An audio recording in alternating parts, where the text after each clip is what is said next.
What's up, y'all? Blair here with just another short video for the week. And with this week being the Wednesday after Easter, I just wanted to look at, okay, so what happened after Easter?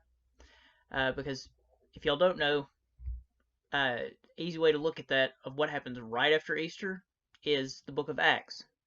Because if you look at the relationship with Luke and Acts, they're both written by Luke. So it's basically a part one, part two.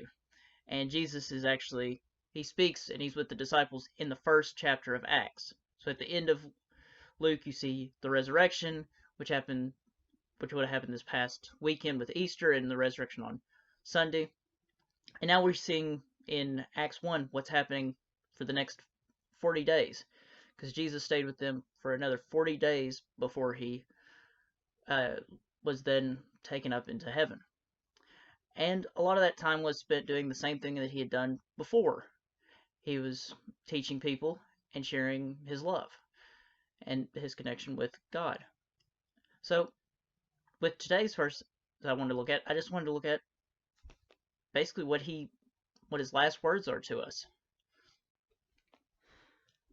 So, if you look at Acts chapter 1, verses 7 and 8, to where he said to them, "It is not for you to know the times or dates the Father has set by his own authority, but you will receive power when the Holy Spirit comes on you, and you will be my witnesses in Jerusalem and in all Judea and also and Samaria, and to the ends of the earth."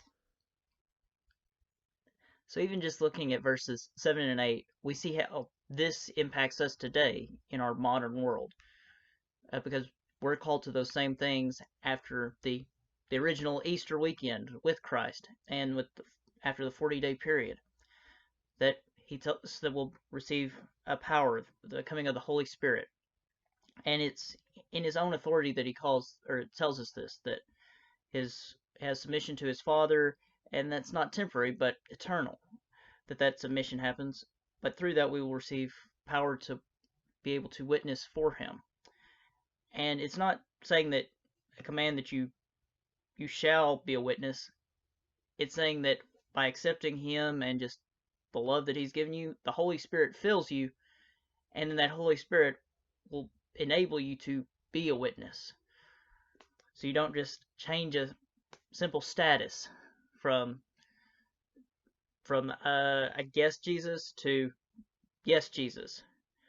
Once you accept Jesus, it's all Jesus, that you're filled with the Holy Spirit. And that enables you to be able to share that love and witness to people everywhere.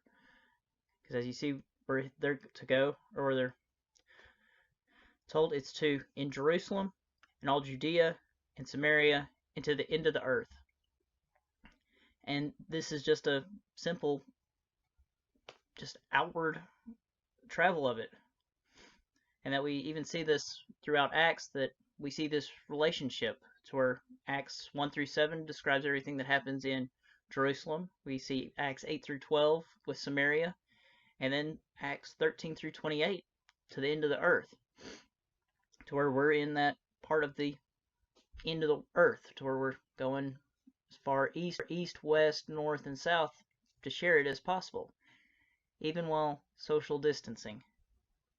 So we see that God's love goes way beyond just one weekend of Easter, that it goes on even to today and into the future, and that we're empowered by his Holy Spirit to share that love to all people around the world. And so that's all I've got for today. So I'll post another video on Friday, so I'll catch y'all then.